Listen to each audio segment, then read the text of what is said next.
والذين كذبوا بآياتنا واستكبروا عنها أولئك أصحاب النار هم فيها خالدون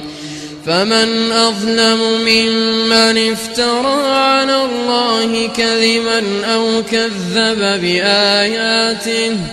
أولئك ينالهم نصيبهم من الكتاب حتى إذا جاءتهم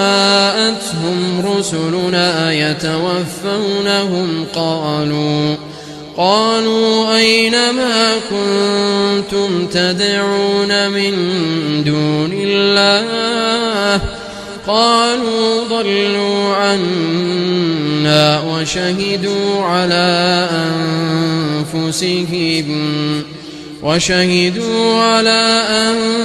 أنفسهم أنهم كانوا كافرين.